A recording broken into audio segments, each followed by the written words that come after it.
¿Cómo te sientes, Nicolás, de Muy hacer bien, la primera transmisión? muy bien, muy bien. Es la primera vez que aparezco así en vivo. Es nuevo todo esto, pero estoy muy contento y gracias por invitarme a participar. Nada, gracias también tú por aceptar, porque a mí me interesan mucho estos proyectos en línea, de entrevistas, fisioterapia o algún tema en especial. Y ante todo, ¿no? Ver la perspectiva de los fisioterapeutas en diferentes países. Y tú eres de Argentina, ¿verdad? Sí, yo soy de Argentina. Realmente yo en realidad nací en México, así que somos del mismo país. Nací y a los 8 años más o menos vine acá a Argentina, así que ya por mi tonada se nota que estoy hace bastante tiempo acá, pero sí, yo nací ahí en México. Órale, no sabía ese dato. Y creo ¿No lo que sabías? algo, ¿no? El acento que también tiene los argentinos. Sí, sí, ya hace bastante estoy, entonces ya se me fue el acento mexicano. Pero sí, yo era de ahí del DF, de Polanco, así que conozco un poco ese país. Ah, va. ¿Qué dices si iniciamos con la estructura de la entrevista que tenemos programado el día de hoy, Nicolás? Dale, dale, la armamos, dale. Va. Antes de iniciar con la primera pregunta, me gustaría que hicieras una pequeña presentación, tu nombre completo, de dónde eres, cuántos años tienes y en qué grado de la licenciatura estás. Dale, dale. Yo me llamo Nicolás Díaz, tengo 22 años, actualmente estoy estudiando la carrera de kinesiología, estoy en el último año ya, porque acá es diferente a México, acá es, el ciclo lectivo es de marzo a diciembre, noviembre más o menos, entonces acá ya terminamos lo que sería este año, entonces recién me quedaría el año que viene más o menos 8 materias. Así que a fin de año de 2024 ya me estaría recibiendo si sale todo bien. Vale, va. Ya después de esta pequeña presentación, Nicolás, vamos a iniciar con desde la elección de la carrera. ¿Cómo es que te interesó fisioterapia o cuál fue el motivo por el que elegiste esta licenciatura, Nicolás? Sí, bueno, primero no conocía bien la carrera, pero en mi adolescencia estaba jugando en clubes, jugué en varios clubes de acá de primera de fútbol, y bueno, tuve varias lesiones, entonces siempre acudía a lo que eran los kinesiólogos o fisioterapeutas, como se dice ahí. Y bueno, ahí fue el primer contacto que tuve con lo que sería esa profesión. Y bueno, después ya cuando llega el momento que terminás la secundaria, que acá se llama, tenés que elegir para qué lado querés ir. Fue lo que más me llamó la atención y lo que más me gustó, porque me gustaría a mí después dedicarme a todo lo que es el deporte y todo lo que tiene que ver con la kinesiología deportiva. Entonces fue por ese lado que comencé a estudiar esta carrera. Entonces, tienes dos pasiones relacionadas, ¿no? La Sí, fisioterapia y el fútbol como tal. exacto, sí, sí, fue en realidad por el fútbol que arranqué la carrera de fisioterapia. También me hiciste recordar uno de mis motivos por el que inicié a estudiar fisioterapia, porque antes también, aparte de la neurorehabilitación que brindaba aquí el Teletón, la fisioterapia deportiva era súper popular, digamos, como que es un área de enfoque que muchos estudiantes de fisioterapia o fisioterapeutas egresados les llama la atención. Y yo, mucha gente que conozco que está estudiando conmigo tiene más o menos el mismo motivo de que arrancó la carrera o por lo que conocieron la profesión. Ujú. Sí, recuerdo que fue hace unos años antes de pandemia cuando salió el documental de la rehabilitación de Isco del Real Madrid. Y no manches, estaba súper emocionado con todo lo que veía. Por eso, sí, sí, todo ese mundo, yo estuve viendo, bueno, eso lo vi, después me metí bastante bueno, en Instagram, que hoy en día es una plataforma fundamental para estar todo el tiempo viendo lo que hacen grandes profesionales, entonces eso fue más que nada lo que me motivó a meterme en esta carrera y en esta profesión. Ahora que comentas que pues llegaste a fisioterapia por el fútbol, por todo lo que veías, antes de iniciar la carrera, como tal, ¿ya tenías conocimientos del área de la salud, algo de anatomía, algo de fisiología? ¿O era completamente diferente tu perfil?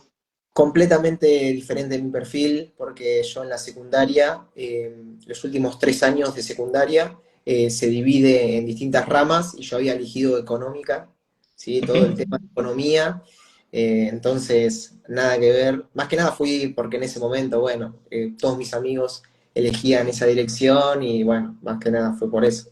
Pero no, cero todo el cuerpo humano, todo anatomía, todas esas cosas, no sabía absolutamente nada. Pero me interesaba, pero nunca había tenido ninguna experiencia en nada de todo eso. Ujú. Y ahora que comentas que no tenías ningún, no tenías el perfil del área de la salud, ¿cómo te fue en los primeros semestres, en el primer año, cuando llevaste las materias de tronco común, Nicolás? Y fue al principio complicado, fue complicado porque no tenía ni siquiera ninguna base de nada. Bueno, por más lo que se ve un poco en el colegio, pero es muy poco, pero me ayudó mucho las redes sociales, el tema de YouTube, muchos videos para entender, para razonar más que nada, porque si no, si lo aprendes de memoria, a los 2 días se te olvida. Entonces, lo importante creo que es razonar todo lo que tiene que ver con anatomía o biomecánica, para que después esos conceptos le queden a uno, ¿no? Ujú. Eso sí, creo que también recuerdo con mis compañeros de la universidad en el primer semestre que llegamos, y varios sí venían del área de la salud y tenían un poquito más de conocimientos, y Sí. era como que la competencia al inicio de la universidad. Y sí, hasta que en un momento, bueno, todos se emparejan, pero al principio sí se nota mucho la diferencia. Los que ya tienen ese perfil o que estuvieron viendo en los últimos años todo el tema del cuerpo humano y todos esos temas, a los que no vieron absolutamente nada. Ujú. Ahora que comentaste sobre redes sociales, YouTube, ¿te gusta la tecnología? Por lo que veo, ¿no? Parece, parece loco, pero antes de lo que sería la pandemia, que yo arranqué a estudiar en pandemia, en el 2020. Y todo lo que tenía que ver con la tecnología antes de la pandemia, yo era un desastre. O sea, no sabía ni siquiera mandar un mail. Por eso, sí, no, era un desastre. Pero bueno, después tuve que adaptarme en los tiempos de pandemia para poder, bueno, cursar o para poder hablar con distintos amigos, porque las redes sociales hoy en día son el presente y bueno, también el futuro. Pero sí, yo con las redes sociales no tenía nada de contacto. Yo estaba todo el día jugando al fútbol, iba al colegio y nada más. Eso se trataba mi vida. No estaba mucho ni siquiera con el celular, nada. Es muy loco también que ahora justamente esté con este proyecto que tiene que ver mucho en las redes sociales, porque yo era completamente diferente en esos aspectos. No. Ahora que comentas que iniciaste a estudiar justo en 2020, durante la pandemia, ¿cómo fue esa parte a nivel académico, Nicolás, estar tomando clases enfrente de una computadora?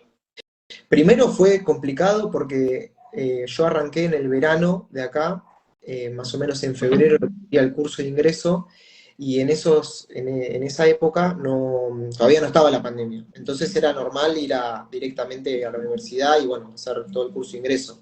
Pero justo cuando iba a comenzar realmente con las materias de la carrera, ahí fue cuando vino la pandemia. Y fue muy complicado porque yo no estaba acostumbrado a estar tanto tiempo en la computadora, me perdía, era realmente difícil prestar todo el tiempo atención y concentrarse a los profesores que estaban hablando atrás de una computadora, porque nunca, creo que la gran mayoría tenía muy poca experiencia con todos esos temas. Ujú. Sí, sin duda, ¿no? Adaptarte a este nuevo método de estudio que está, y siempre estar enfrente de la computadora, te cansas, o más en esa temporada que había muchos distractores, ¿no? Estabas con la computadora, el celular, Sí, te metías en YouTube, Instagram, te perdías. completamente, teníamos todos muchos estímulos encima, el celular, la computadora, como bien dijiste.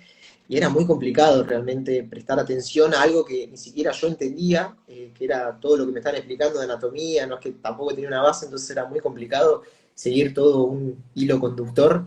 Pero bueno, después de a poquito era ir llevándola como se podía, porque no había otra manera. Era lo único que se podía. Justo arranco a estudiar y aparece una pandemia, es medio loco, ¿no? Este, Ahora también otro punto que es interesante verlo ya en retrospectiva es que dices que a ti te gustaba mucho el fútbol, ¿no? Todas las tardes salías a jugar, siempre con tus Sí, sí, amigos. ¿Y cómo te afectó eso de estar enfrente de la computadora y ya no poder verlos? y fue muy complicado porque yo era una persona que estaba muy poco quieta, por así decirlo, o que estaba muy poco en mi casa, por así también. Siempre estaba, por ejemplo, en el club o en el colegio y nada más. Entonces, por ejemplo, yo no era una persona que estaba todo el día jugando a la computadora o algo por el estilo. Y se me hizo muy complicado el primer mes, por ejemplo, fue muy duro. Pero bueno, después ya, como todo, te acostumbras y tratás de adaptarte a esas nuevas situaciones, porque no queda otra además. Exacto. También siento que tuviste la ventaja de estudiar bueno, un poco de ventaja estudiar en línea, las materias un poquito más teóricas, ¿no? Porque no te Sí, afectaban las prácticas ni nada de eso. sí, tuvo sus ventajas y también obviamente sus desventajas, porque realmente las desventajas que tuvo es que hubo algunos profesores que no estaban tan interiorizados con el tema de la tecnología. Entonces las clases eran muy difíciles también de entenderlas porque se les cortaba el internet o me explicaban y se les cortaba todo, o te querían explicar, no sé, alguna maniobra o algo, por ejemplo, de semiología, y era muy complicado si no tenías a alguien adelante que te explique y que te muestre bien dónde es que, por ejemplo, tenés que palpar. Pero bueno, después con el paso del tiempo empezó a ser la universidad y también que fue corriéndose la pandemia un poco, lo que se llama materias combinadas, que bueno, todo lo teórico era 100% virtual y las prácticas o lo que sería, o lo que necesitaba presencialidad era presencial y eso lo hizo mejor. Y ahí también se notaba mucho las personas que tuvieron mucha dificultad en conectarse porque no todos tenían los recursos necesarios para poder hacer las clases virtuales, si bien todos tenían celulares, pero es muy complicado leer constantemente un celular. Entonces ahí también se notó esos primeros meses eh, el balance o el desnivel que había con otros compañeros. Ujú. Sí, sin duda, ¿no? El punto que retomaste hace un ratito sobre la accesibilidad, ¿no? A Internet, a los teléfonos, y muchos no tenían una computadora, ¿no? Y tenían que hacerlo todo en el celular y se les complicaba un poquito. Sí, yo también, ese año estaba ya en el octavo semestre, ya iba como que mi último semestre de universidad y lo que me afectó a mí fueron las prácticas. Por eso digo que fue un poquito más ventajoso para ti, pero de ahí, pues, ¿no? Algunas desventajas también fueron muy evidentes en cuanto a la conexión de internet, porque a veces falla, ¿no? Y eso era muy común. ¿Vos en qué año arrancaste a estudiar? En 2015, aquí en la universidad son 4 años y medio de clases y un año de prácticas en el servicio social. Ah, mira qué bueno. Por eso, justo el último año te agarró entonces, justo el de práctica, qué agarrón. Pero bueno, ya está recibido, ya pasó la pandemia. Por suerte vinieron tiempos mejores. Sí, exacto. Lo bueno que pasó ese año, el año siguiente se restableció un poquito, ya tuvimos chance de ir a las prácticas, retomar actividades, pero ya no era tanto la carga, ¿no? Como antes, el número de pacientes disminuyó, también tanto por el miedo, ¿no? Que se estaban adaptando todavía. Y quedó mucho miedo, mucho miedo. Bueno, por ejemplo, en el caso mío y de mi familia, teníamos bastante miedo, también por todo lo que se decía en las redes sociales o en la televisión, que difundían también lo que sería el miedo y volver a, no sé, a tocar o estar en una universidad, daba un poquito de miedo en esos aspectos. Ujú. También otro aspecto que fue bueno en la pandemia fue el resurgimiento de fisioterapia respiratoria, ¿no? Había muchos temas o muchos profesionales que se enfocaron, que estudiaron y actualmente pues ya es un área de especialización y tiene bastante divulgación.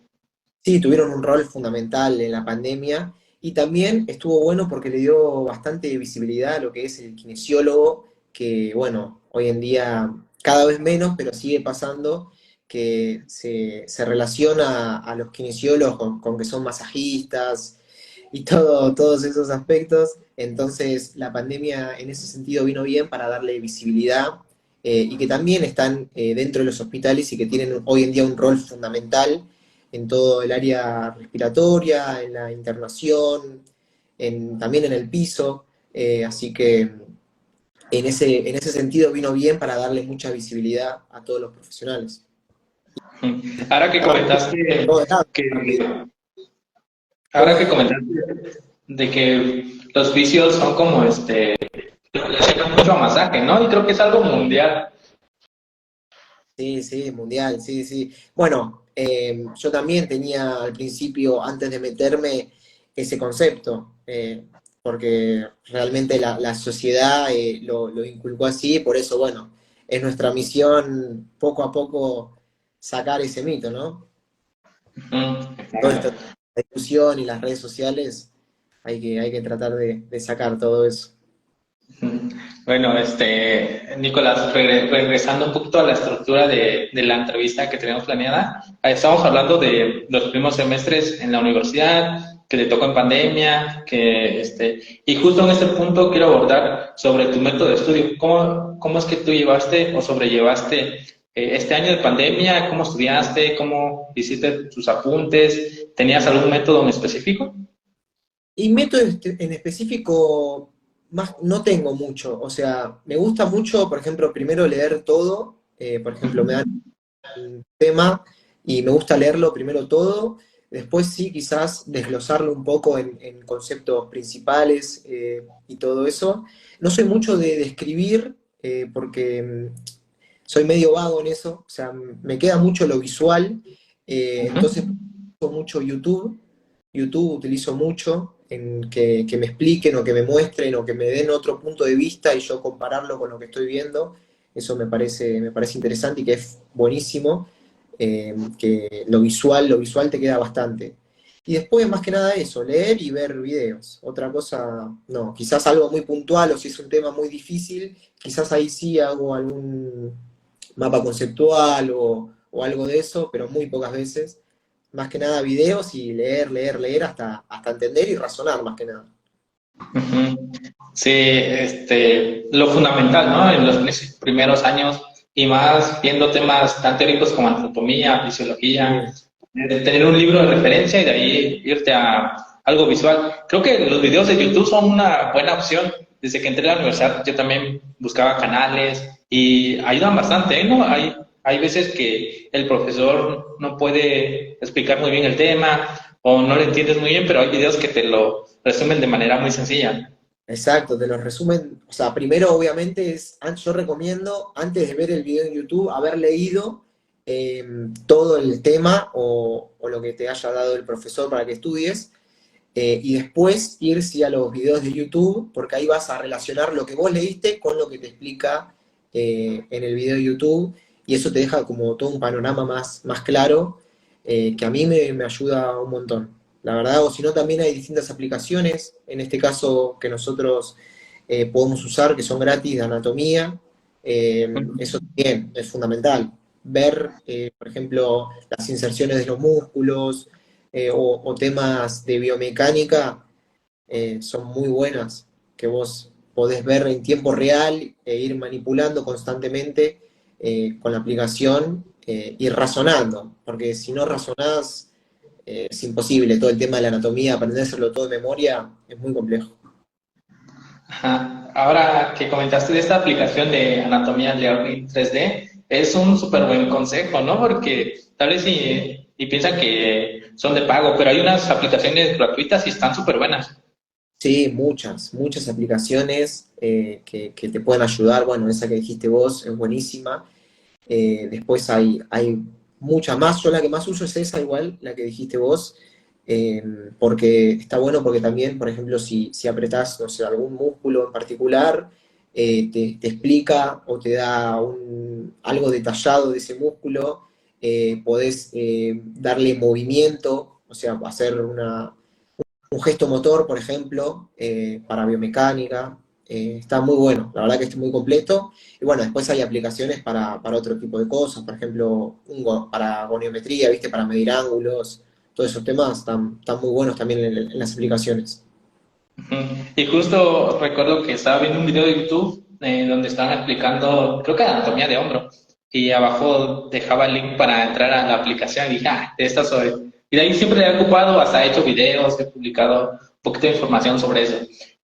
Ahora, Nicolás, ya que estamos platicando sobre tu método de estudio, y creo que esto surgió durante los primeros semestres, ¿no? Cuando estabas en casa estudiando en línea, pero cuando regresaste a la universidad de manera presencial, ¿estudias en grupo o eres más individual?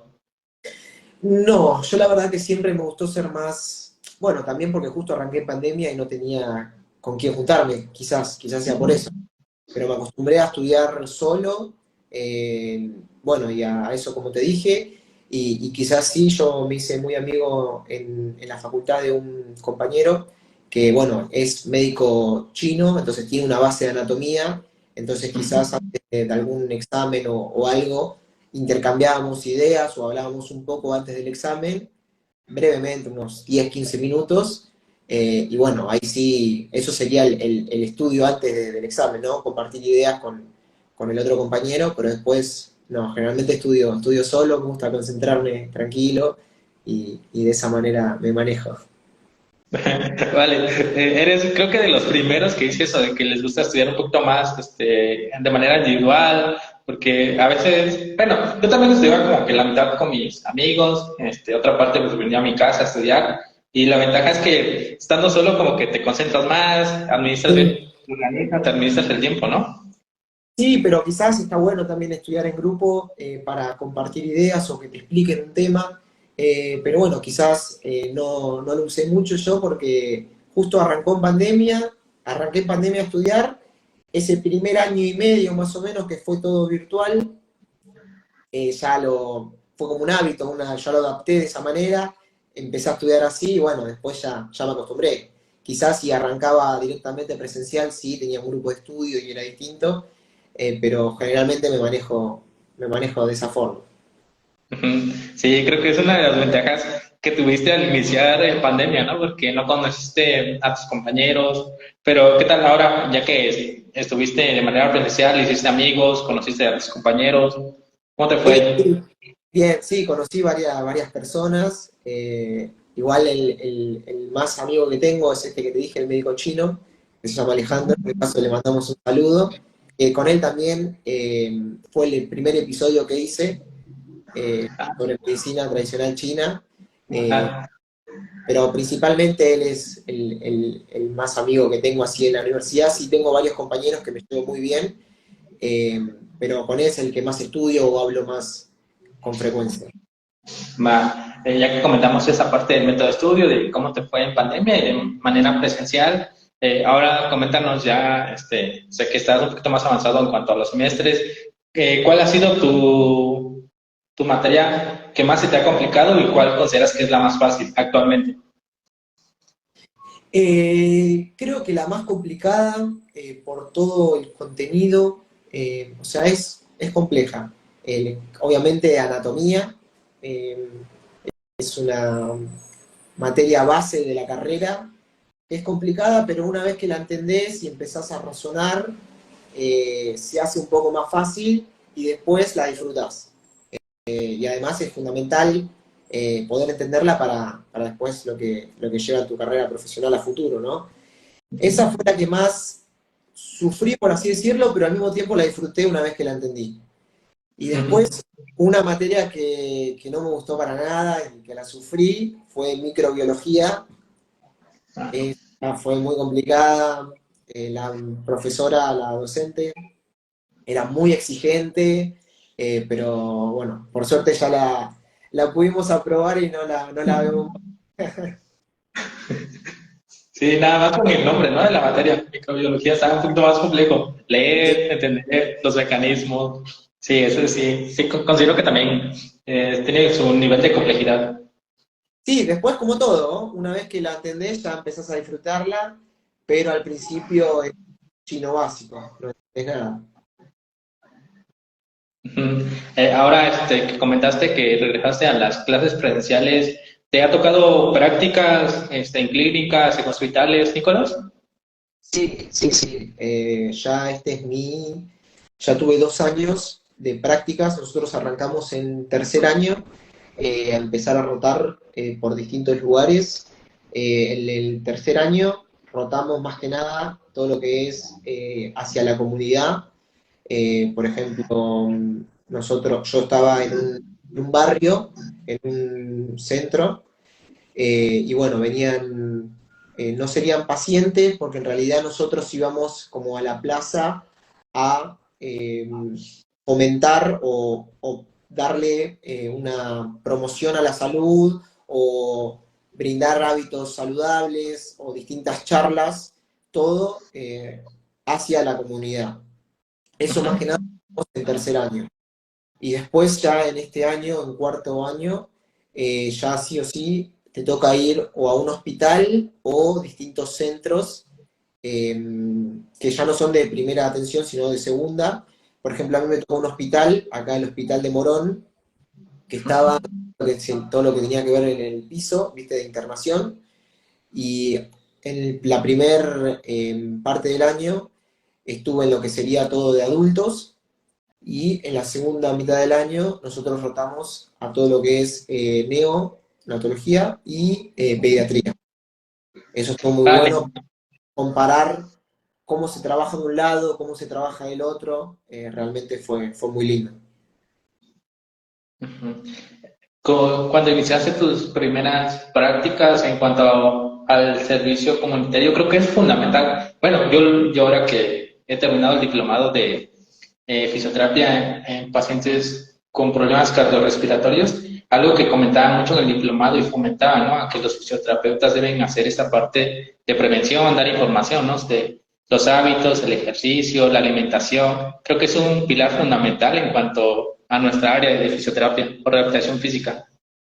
Sí, es fundamental y también, bueno, en ese año que me tocó estar ahí, fue muy gratificante cómo la gente, cómo sintió ese cambio la gente en esos hábitos y cómo les cambió no solo la apariencia, por ejemplo, porque eran generalmente mucha gente de calle y empezaron a cuidarse más o a cambiar distintos hábitos, en higiene.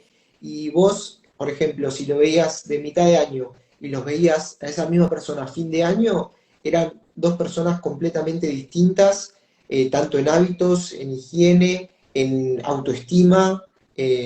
Tuvo un impacto muy grande en la autoestima de esas personas con las que estuvimos trabajando, que realmente estuvieron muy agradecidos. El último día, por ejemplo, que nos tocó rotar ahí, nos trajeron cosas para comer y fue realmente un momento muy lindo y que bueno, eso te motiva también a seguir por ese camino, ¿no? Ujú. Sí, te imaginas, ¿no? Cómo cambió la perspectiva de las personas que tenían esa idea de un fisioterapeuta hace masajes o que te truena huesos, a que te esté dando pláticas, charlas de prevención, ¿no? Es algo un poquito, bastante disruptivo en cuanto a la idea de fisioterapia. Muy, muy, muy. Fue muy, muy, muy lindo. Hasta que ya esas mismas personas llamaban a más personas de la comunidad para que vengan y participen en todos esos proyectos. Imagínate que al principio, en mitad de año, por ejemplo, estábamos en una plaza, no sé, a las 8 o 7 de la mañana, con, no sé, 2 grados, un frío y no había nadie en esa plaza y no podíamos, las personas que iban ahí a caminar nosotros las perseguíamos a ver si querían participar o querían formar parte de lo que estábamos haciendo. Y después, a fin de año, cada vez eran más las personas, esas mismas personas después les reclamaban al centro para que haya más kinesiólogos a la tarde, para que puedan participar otras personas. Entonces ese progreso fue muy grande en toda esa comunidad y fue muy, muy gratificante. Ujú. Sí, sin duda. Otro de las experiencias que siempre se valoran en prácticas ya sea en comunidad o en un centro en especial, son los detalles, ¿no? Que recibes de los pacientes tal vez. Y esto influye mucho en cuanto a lo que aportas, ¿no? En cuanto a su recuperación, su bienestar. Exacto, sí, la autoestima, cómo a esas personas les cambió la autoestima, fue un cambio que, por ejemplo, en mi experiencia nunca había visto y me llamó mucho la atención. Ujú, sí, sin duda. Ahora que comentaste que estuviste en este programa de prevención, dando charlas, pláticas, ¿nos podrías comentar cómo fue tu primera interacción con estas personas? ¿Se te complicó la comunicación, kinesiólogo-paciente o algo así?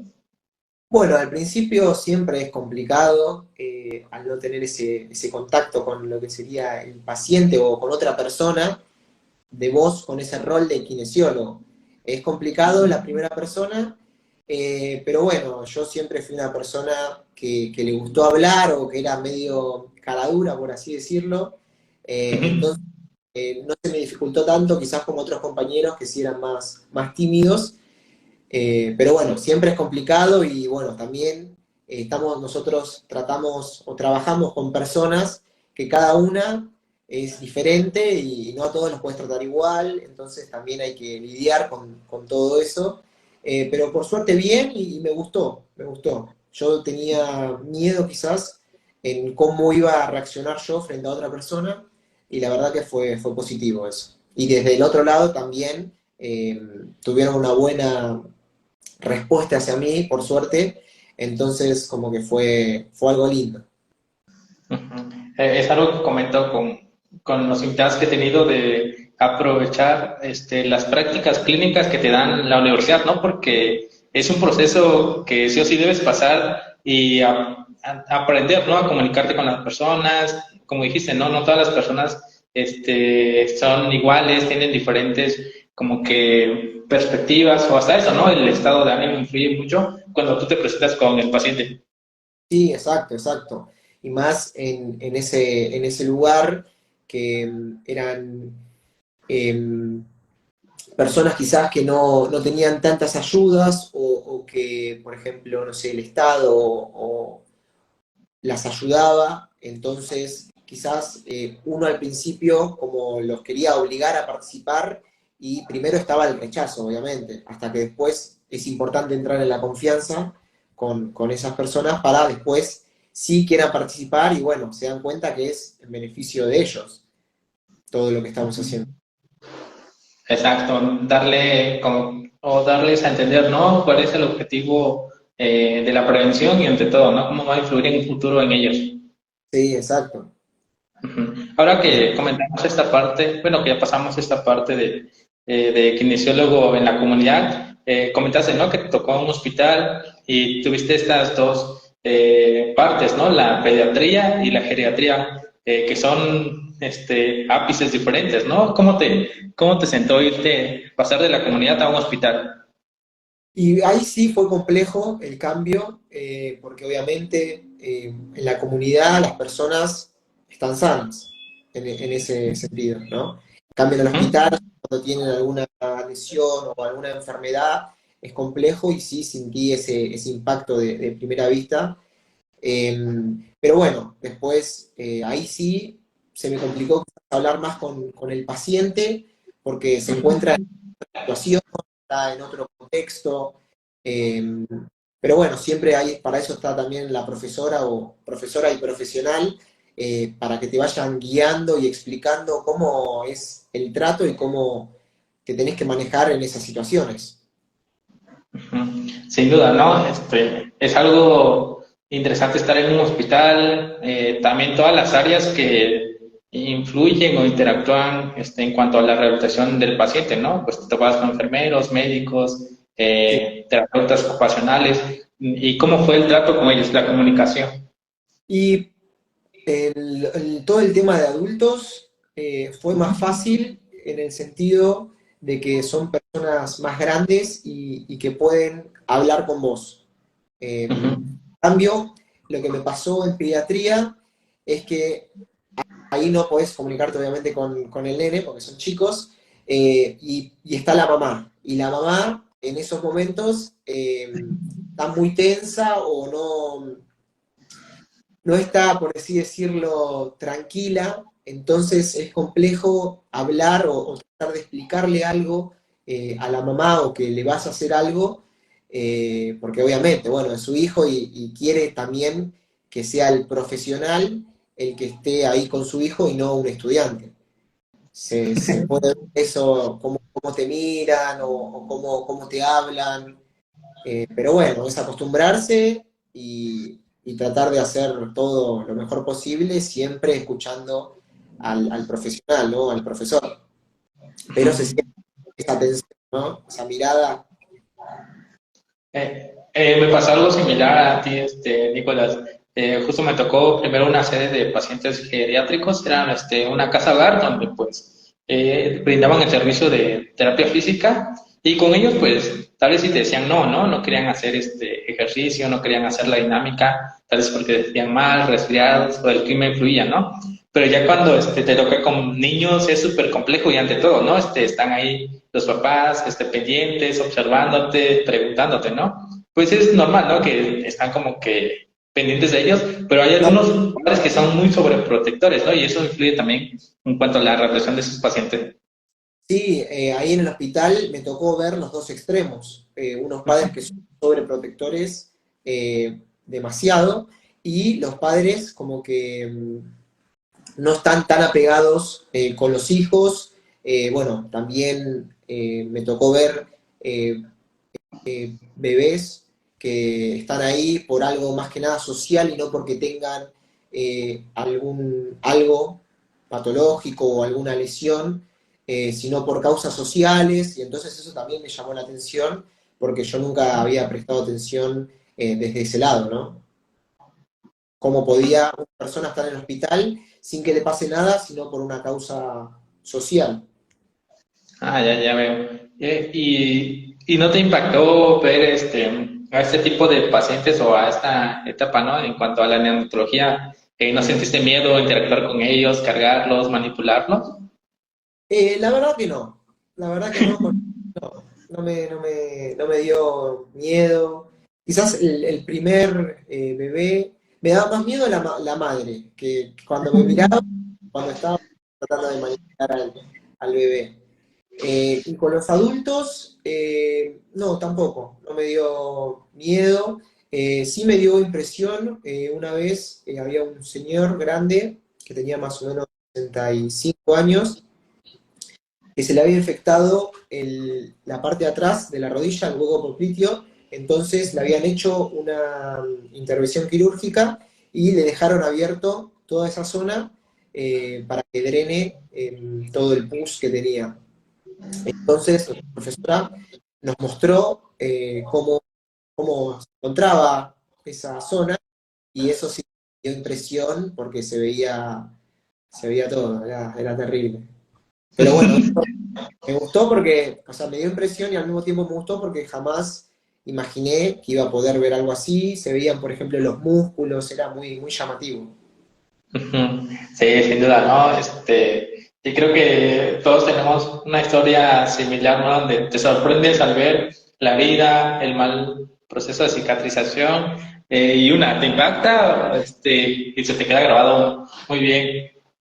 Sí, sí, encima nuestra profesora, paciente, tenía que hacerle, eso no lo hicimos nosotros, lo hizo la profesora, tenía que hacerle todo un drenaje para que salga también el pus, ¿viste? De toda esa zona, para eliminarlo. Y una vez que hizo todo ese trabajo, nos mostraba a nosotros y nos dio como una clase de anatomía con, desde esa vista, Ujú. nos mostraba, por ejemplo, cómo estaban los isquios, los tocaba, fue muy loco, realmente fue muy loco, pero estuvo muy bueno. Tuviste una ayuda visual en vivo, Sí, ¿no? Para darte cuenta de cómo está integrado todo. sí, mucho mejor que una aplicación fue. Exacto. Ahora, comentas este apartado de que tuviste una profesora en tus prácticas en hospital, ¿no? Y es algo fundamental en cuanto a las prácticas clínicas, apoyarte del encargado, ¿no? Porque, bueno, en tu caso, pues te tocó alguien que estuvo a cargo de ti, pero hay muchos lugares donde no hay nadie, ¿no? Y tú tienes que ser como el kinesiólogo responsable del área. Y es algo un poquito complicado cuando estás formación? Bueno, me tocó estar más que nada solo en todo el tema de la prevención y la promoción, ahí sí, pero después, por suerte, en el hospital no, y nos fue como guiando en cada cosa que teníamos que hacer, y la verdad que aprendimos bastante y estuvo muy bueno, porque siento que quizás si iba a estar ahí solo, no iba a saber cómo, cómo actuar o qué tenía que hacer, así que realmente eso fue fundamental. Por suerte, en mi caso, tuve ahí una profesora que estaba constantemente conmigo y con las otras personas que estaban con mis otros compañeros, porque si no la íbamos a pasar, por lo menos al principio, un poco mal. Ujú. Y como consejo, ¿no? A los estudiantes de la universidad, cuando están en prácticas, es aprovechen al profesor, al encargado, ¿no? Pregunten, y ante todo hagan una buena relación en cuanto al área en la que se están enfocando. Sí, eso es fundamental preguntarle constantemente al profesor y profesional que están a cargo, porque de esa forma es que aprendes, obviamente mirando, pero hay muchos profesores quizás que solo lo hacen y no te explican nada, entonces ahí uno tiene que preguntar y así le explica y puede entender y razonar por qué es lo que está haciendo, si no, todo eso que está pasando ahí a uno como estudiante no le sirve de nada. Ujú. Sin duda, y más en esta fase de formación, ¿no? Donde, pues, por algo te mandan a las prácticas para que vayas viendo el ambiente, la forma de abordaje y vayas integrando los conocimientos que ya traes de la universidad, aunque sean teóricos, pues ahora llegan a la forma práctica. Sí, porque la forma práctica cambia todo. O sea, vos podés leer todo un libro, pero generalmente los pacientes o las personas no son de manual, tienen muchos, bueno, son personas básicamente, tienen estados de ánimo, es muy compleja toda esa situación que en el libro uno no la puede afrontar. Sin duda, ¿no? Ahora que comentas de los manuales, siempre te enfocas en él, ¿no? Y cuando te toca aplicarlo, pues no es nada igual. Sí, no, no es nada igual. Es muy complicado. Por eso ningún tratamiento sirve para todas las personas, porque son todas personas distintas y todas tienen distintos problemas. Siempre hay un contexto en cada situación y hay que enfocarse en cada uno de esos aspectos. Ahora que comentas del contexto, ¿no? Influye bastante en cuanto a la rehabilitación del paciente, no solo en el hospital, sino en la forma ambulatoria, ¿no? También todo lo que hace después de estar contigo. Exacto, sí, hoy en día, por todo también, por suerte hay varios profesionales acá en las redes sociales que difunden ese mismo mensaje y es fundamental. Porque hoy en día quizás un dolor en la cervical no es porque esté dañada esa estructura o alguna estructura, sino es porque tuviste algún problema familiar y estás atravesando eso y el cuerpo responde de esa manera a todo eso que te está pasando. Entonces es fundamental tener en cuenta el contexto de cada persona. Sí, y creo que eso se te va inculcando poco a poco, conforme vas avanzando, ¿no? Porque creo que llegas en los primeros semestres donde pues ves a una patología de hombro, te enfocas en el hombro, ¿no? Pero poco a poco con las prácticas, con toda la información que vas absorbiendo, pues vas viendo al paciente de manera más integral. Sí, eso sería obviamente lo ideal también, porque obviamente sabemos que en el día a día o en la clínica diaria muchas veces no se puede aplicar tener en cuenta todo el contexto social, porque hay muchos kinesiólogos, por ejemplo, que cada media hora tienen 6 pacientes. Entonces, Ujú. también no sabemos, está esa paradoja de si es culpa del kinesiólogo o es culpa del sistema. Y bueno, eso es un lindo tema para hablar otro día, ¿no? Un tema para hacer un podcast como tal. Exacto, sí, muy complejo todo eso, si es culpa del kinesiólogo o de la sociedad que nos implica eso.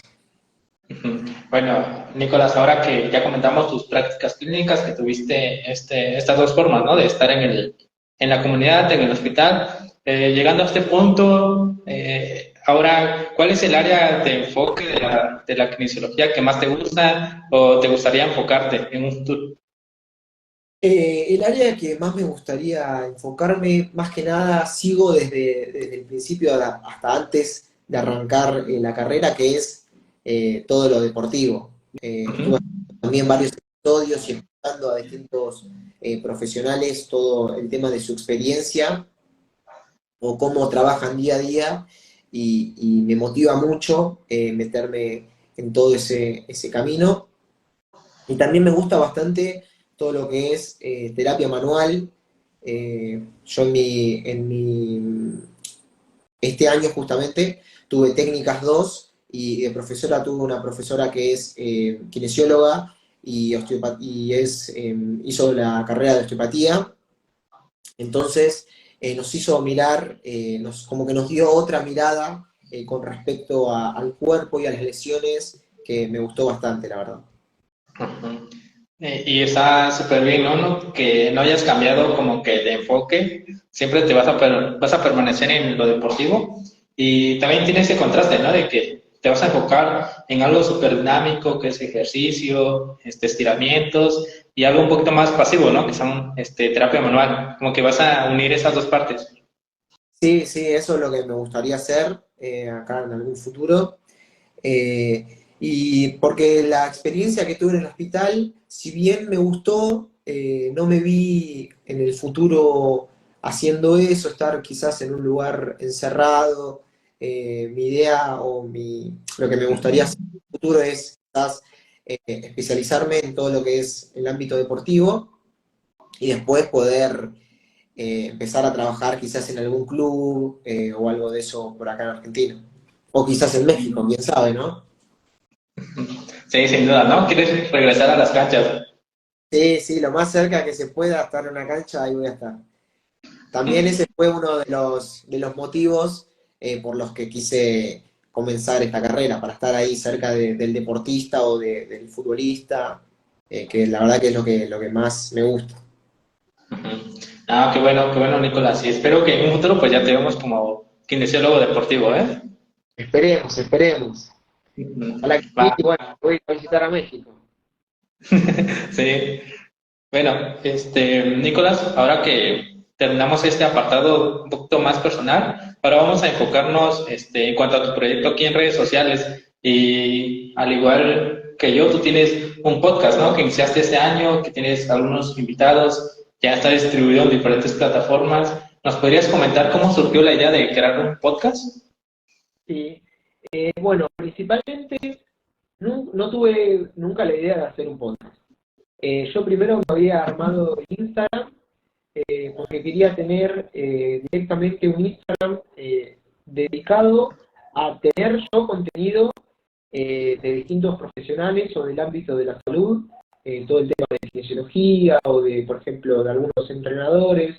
Y, por ejemplo, si quería meterme y ver eso, me metía a ese Instagram. Después me dieron ganas de empezar a subir información con cosas que yo estaba estudiando, más que nada no solo para difundir todo ese tema de la información, sino para que me quede a mí como método de estudio también quizás. Por ejemplo, hacía algún cuadro conceptual o algo por el estilo y lo subía y me quedaba a mí para hacerlo, para estudiar básicamente. Hasta que después empecé a escuchar un podcast que es de la AKB, de la Asociación de Kinesiología Deportiva, acá en Argentina. Me gustó bastante. Ahí empecé a incursionar un poco en todo el tema del podcast, de escuchar. Y veía como que no había un podcast que esté dedicado principalmente a los estudiantes o que dé distintos aspectos o distinta visibilidad de muchas áreas de la kinesiología más que nada a los estudiantes. Era todo bien estructurado, por ejemplo, al deporte o a pediatría. Entonces, ahí dije, bueno, me gustaría quizás arrancar con este proyecto para que los estudiantes que aún están indecisos eh, tengan la oportunidad de conocer distintos aspectos o distintas partes de profesionales que ya están ejerciendo en distintas áreas para que puedan motivarse y escuchar lo que ellos hacen en su día a día, a ver si les gustaba. Más que nada fue por eso. Ujú. Sí, sin duda. Creo que yo también inicié el proyecto de una manera similar a ti, Nicolás, porque yo inicié en pandemia y justo veía muchas cuentas de fisioterapeutas publicando y después como que dije, no estoy aprovechando el tiempo, mejor me creo una cuenta y publico algo de anatomía para estudiar. Y de ahí empecé a hacer como también publicar información de diferentes tipos. Y al final encontré los podcasts, pero fue de algo externo, ¿no? YouTube, como te dije, todo eso de las redes sociales se fue iniciando. Y surgió la idea de empezar a hacer entrevistas. Y como dices, ¿no? También investigué un poquito sobre los podcasts de fisioterapia en ese año y veía que eran muy pocos y ante todo eran como tipo monólogo, que solo era un fisio hablando de un tema especial. Y dije, no, pues, como las entrevistas se habían hecho populares, dije, no, pues voy a empezar a entrevistar a fisios. Y creo que así surgió la idea, creo que algo similar, ¿no? Empezar a dar como esa perspectiva y ante todo de diferentes profesionales y aprovechar su conocimiento. Exacto, obviamente, no solo para que la gente o los distintos estudiantes conozcan esa área, sino obviamente también yo escucharlos y aprender un poco de lo que ellos me cuentan, lo que estuvo también, lo que me gustó también de todo este proyecto. Y que una vez que termina la entrevista, como yo siempre lo hago no lo hago así en vivo, me quedo hablando, les pregunto cosas, ellos me dan consejos, entonces eso creo que es fundamental para un estudiante comenzar con todo eso. Ujú. Y creo que también tenemos algo en común de haber iniciado el podcast con un amigo, ¿no? Un compañero de la universidad. Dices que tú iniciaste con tu amigo, el de medicina china, algo así, comentaste, ¿no? Sí, yo comencé con él principalmente porque en mi cuenta no me seguía casi nadie porque solo subía contenido, pero era muy poco.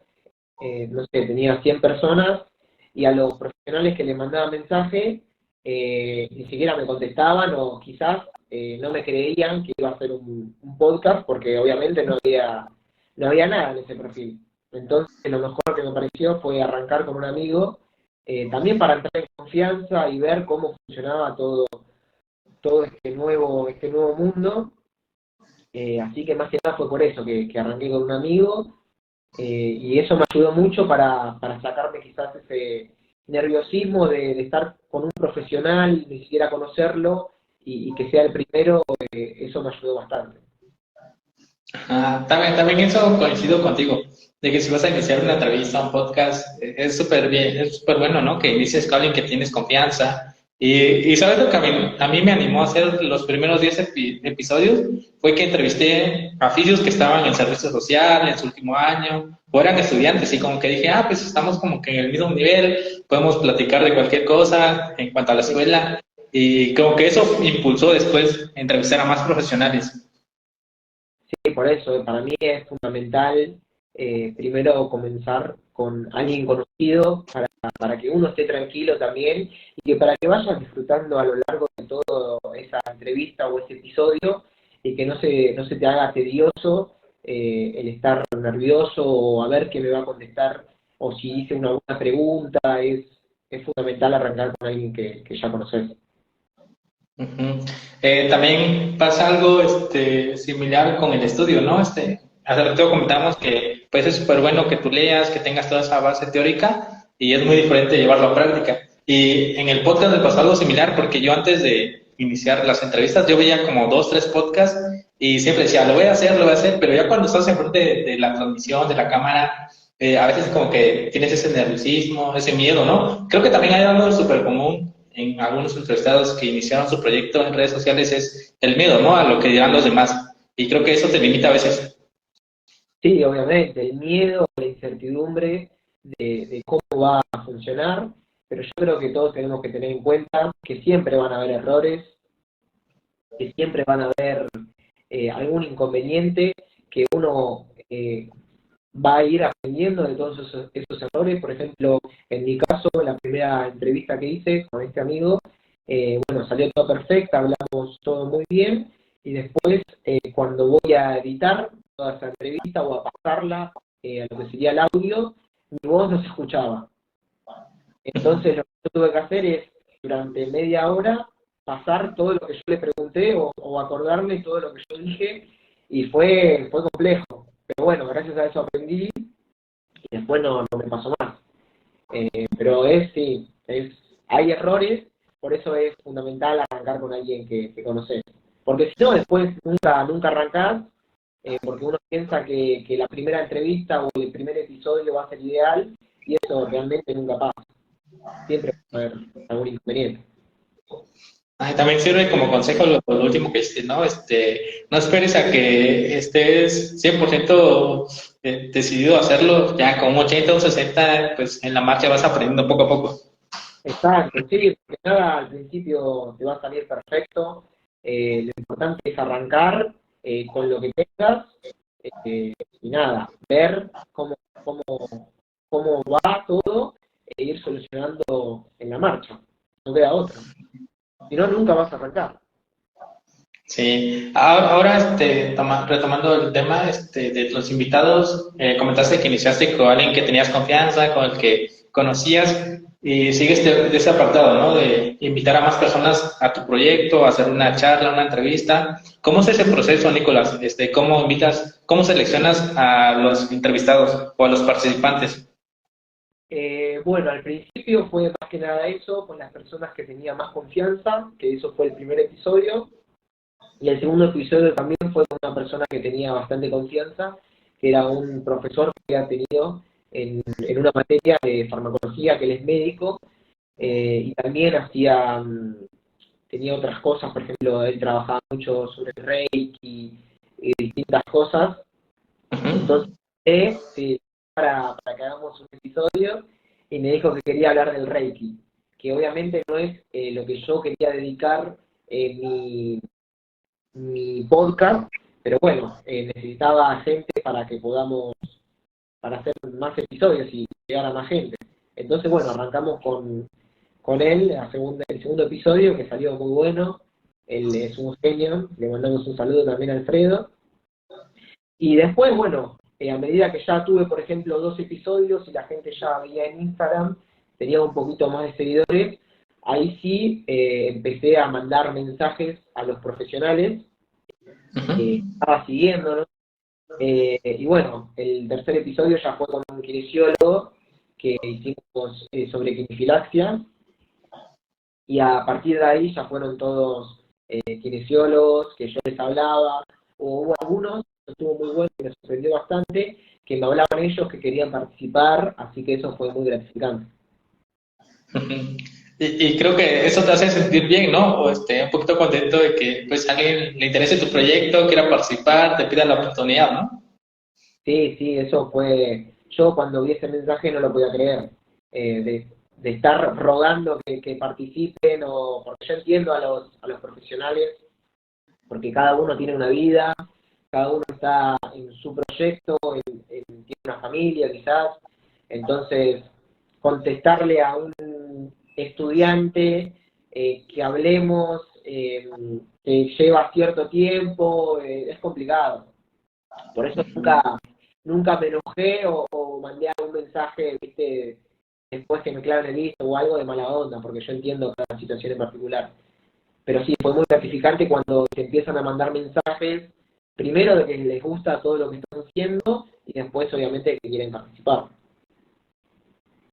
Ujú. No, sin duda, ¿eh? También me pasó eso, que a veces enviaba mensajes, me dejaban visto, no me respondía, pues me decían que sí, y pues al inicio, pues, como que tal vez te afecta, pero después poco a poco vas conociendo más profesionales, y ante todo, en redes sociales hay un buen de cuentas donde, pues, puedes, enviarles la invitación, y creo que más de uno está súper contento de participar, de dar su punto de opinión. Sí, obvio. Al principio quizás uno reacciona al no conocer todo este mundo, quizás uno se enoja, viste, con ese profesional. Pero realmente después uno lo piensa y cada uno tiene una vida, y bueno, no pasa nada. Hay otro profesional que sí quiere participar y que sí quiere hablar de algún tema en especial. Ujú. Y a veces pasa que muchos de los maestros de los oficios que ya tienen un área de enfoque no están tan adentrados en la tecnología, ¿no? Porque he tenido invitados donde me dicen, oye, hacemos una videollamada, me explicas cómo entrar en Instagram, cómo hacer, cómo llevar la transmisión. Y les Sí, tengo sí, que obvio. explicar, ¿no? Sí, eso pasa muchísimo. Por suerte yo siempre me manejé con personas de Instagram, entonces estaban bastante metidas en todo el mundo de las redes sociales y fue bastante fácil en ese sentido. Después, Ujú. como todo, siempre hay alguien que no sepa de las redes sociales y bueno, ahí uno le explica porque quiere participar el otro.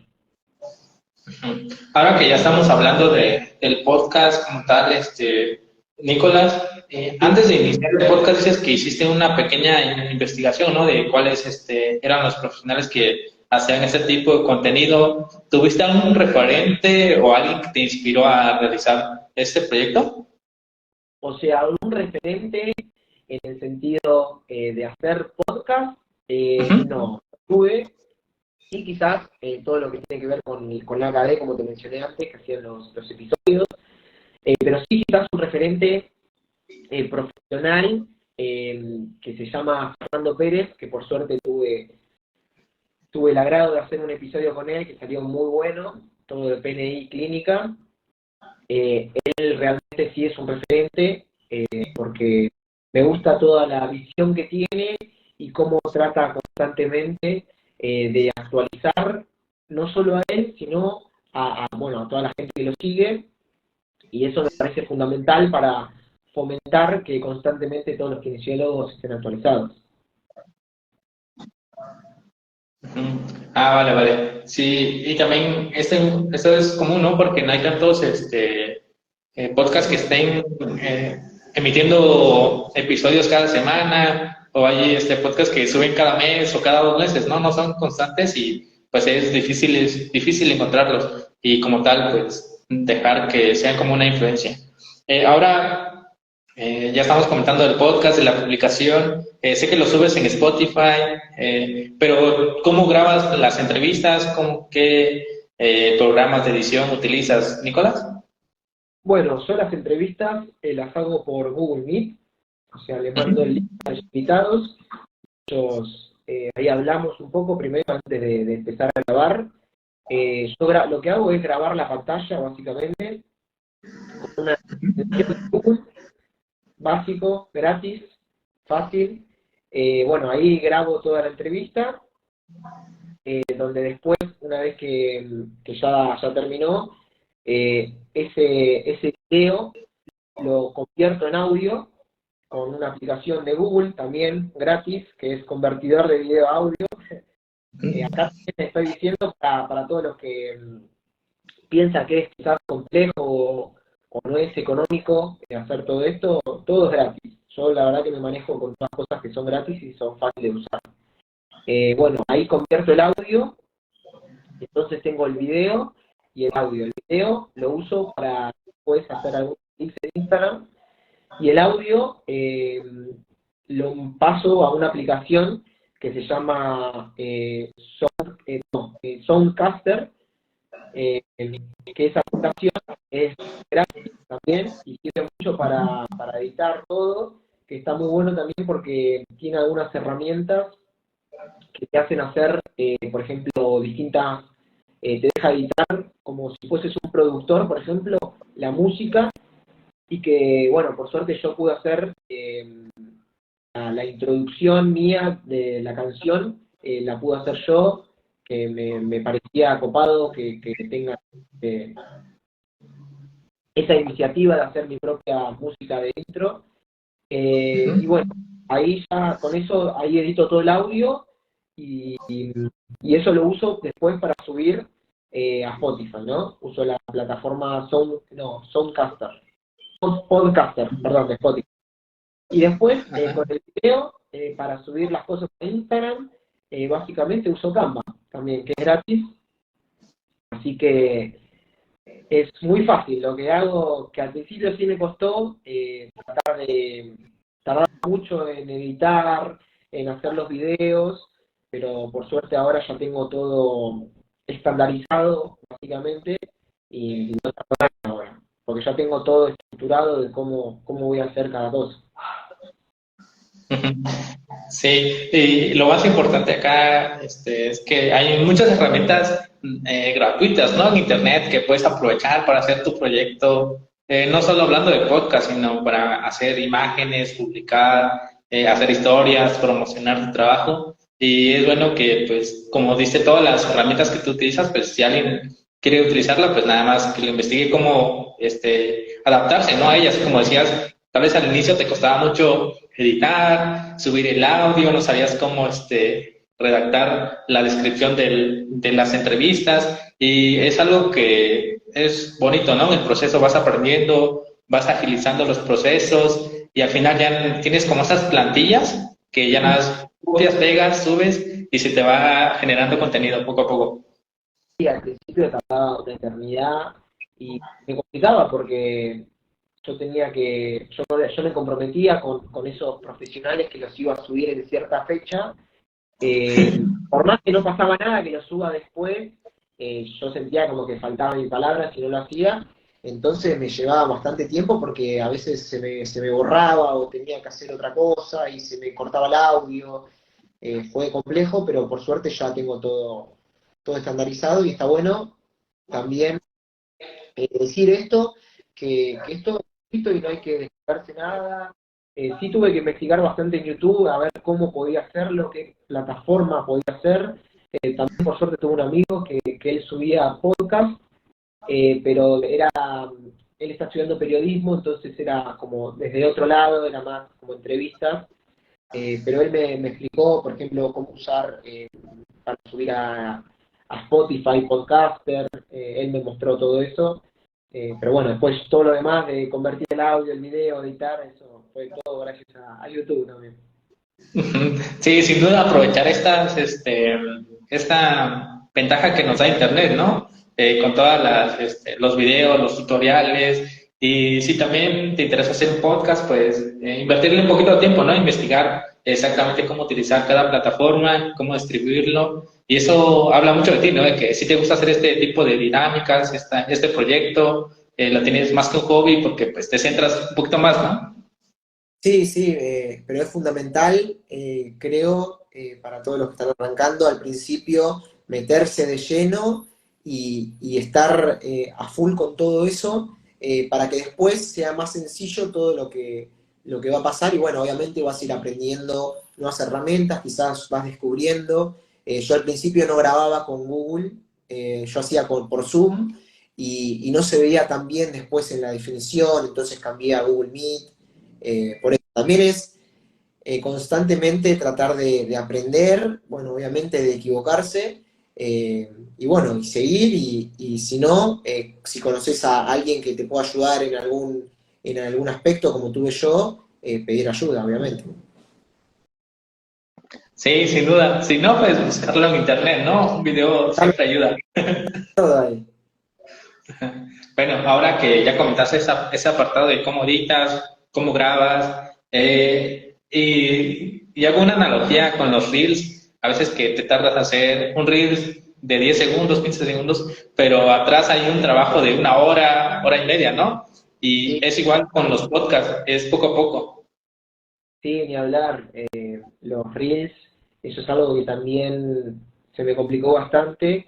Por suerte también tuve la ayuda de mi novia, que ella sabe bastante todo el tema de todas las redes sociales, de cómo editar, por ejemplo, alguna historia y todo eso. La verdad que ella me ayuda bastante, por suerte. Pero sí, igual me cuesta más quizás hacer los reels que hacer todo el tema del podcast, porque ya eso lo tengo más estandarizado todavía, ya sé cómo son todos los procesos, en cambio el otro es más complicado. Ah, sí, sin duda. Y además ahora que comentaste que manejas Canva, como que dejas la plantilla como lo quieres, ¿no? Y ya nada más agregas el video y el texto, ya queda todo. Sí, sí, una vez que ya empezaste a implementar algo que también te guste a vos, es mucho más fácil. Pero bueno, tenés que experimentar y ver cómo queda cada cosa. o a veces descargas un video y no se escucha el audio, entonces son muchos factores que pueden influir, pero bueno, no queda otra que seguir e investigar si no lo puedes hacer. Ujú. Bueno, Nicolás, ahora que ya estamos llegando a la recta final de la entrevista, ese es un apartado que me gusta mucho y más teniendo tú la experiencia en cuanto a editar, distribuir contenido. ¿Cuáles serían los consejos para las personas que quieren iniciar un proyecto en redes sociales, ya sea publicando información, haciendo un podcast, subiendo videos? ¿Cuáles serían tus consejos como tal? Bueno, principalmente el consejo número uno es que arranquen con lo que tengan. Primero arrancar, porque no, como dije antes, uno piensa que el primer episodio o el primer reel o lo que quieras dedicarte va a ser perfecto y generalmente nunca pasa eso, sino que vas aprendiendo en base a esos errores y así te vas perfeccionando día a día. Que como consejo número uno, arrancar. Después, si querés, en caso de que quieras hacer algún podcast, comenzar quizás con algún amigo o quizás algún profesional que te lleves bien y que haya confianza para que puedas disfrutar todo ese proceso de crear ese contenido y ese episodio y que a uno le sirva también y no es solo por el contenido, sino para crecer uno mismo. Y después el consejo que les daría es que cada uno tenga su impronta en los podcasts, ¿sí? Cuando que sepas lo que querés y también hacia dónde querés ir con todos estos episodios. Eh, pero bueno, fundamental arrancar, es lo más complicado, creo yo. Porque una vez que ya arrancás, ya arrancaste, ya estás en el camino, ya como que vas. Pero lo importante es arrancar porque también tenés el miedo, la incertidumbre, de cómo quizás van a responder los otros, o porque exponerse en las redes sociales también conlleva con todo eso. Ujú. Sí, sin duda, buenos consejos, ¿eh? Eso de iniciar, hacerlo con un amigo, y ante todo, ¿no? Al menos desde el inicio tener una idea o un objetivo o una meta, a mediano o a largo plazo. Eso ayuda bastante en mantenerte en el proyecto. Y bueno, Nicolás, ya con eso terminamos la estructura de la entrevista que tenía planeado. Ya por último, ¿qué te pareció esta dinámica de hacer transmisiones en vivo? No, realmente me gustó bastante. Primero tenía también un poco de miedo, esta incertidumbre de no conocer cómo va a ser la entrevista, el vivo, que yo nunca había estado en vivo, quizás tampoco había mostrado la cara en todo lo que tiene que ver con las redes sociales, en Kinespacio. Así que nada, me gustó mucho, me parece que está muy bueno, es muy dinámico, y nada, te quería felicitar por todo este trabajo que estás haciendo. Vi también ahí todo tu resumen de fin de año de podcast, así que nada, te quería... Sí, ahora que comentas ese apartado de que es tu primera vez mostrando tu cara en público, ¿por qué te mantenías así como no mostrando tu rostro ahorita? O sea, nunca fue planeado que esté así mi cara en el anonimato, sino más que nada porque yo no tenía mucho para ofrecer en ese sentido y quería darle más que nada visibilidad a todos los profesionales. Más que nada era encaminado por eso. Pero después eh, no tengo problema quizás en mostrar tanto la cara. Quizás me da un poco de vergüenza, pero no pasa nada. O sea, no es por algo que tengo vergüenza o algo así, sino fue más que nada por los profesionales, por darle visibilidad a ellos, a que hablen y que cuenten todo lo que quieran contar en los episodios. Quizás más adelante sí empieza a mostrar la cara un poquito más, ya quizás sea cuando sea profesional, pero bueno, por ahora nos mantenemos ahí en el anonimato. Sí, y ante todo eso, ¿no? Creo que justo en esta dinámica, tú fuiste el protagonista de la entrevista, así que sí o sí tenías que mostrar. Sí o sí, sí, no había otra. Por eso te quiero agradecer primero por hacerme parte de este proyecto. Y nada, te quería felicitar nuevamente por todo lo que estás haciendo. Vi que estás haciendo un montón de episodios, así que nada, muy buen trabajo todo el que haces. Ujú. Ya después de haber terminado con la estructura, abordado casi la mayoría de los puntos, ya con esto terminamos oficialmente la transmisión, la entrevista, y nos vemos en una nueva misión. ¿Qué te parece, Nicolás? Lo digo al final porque siempre me enfoco que en la primera intervención sea para conocerte, ya en una segunda intervención podemos hablar de un tema en específico, y creo que ya podríamos entrar en fisioterapia deportiva, kinesiología deportiva. ¿Qué te parece, Nicolás? Sí, obvio. Yo estoy para que hagamos cualquier cosa que propongas. Si querés también, obviamente, estás más que invitado a que hagamos un episodio ahí en Kinespacio. Las puertas están abiertas, así que vos de lo que quieras hablar, vas a poder tener tu espacio ahí.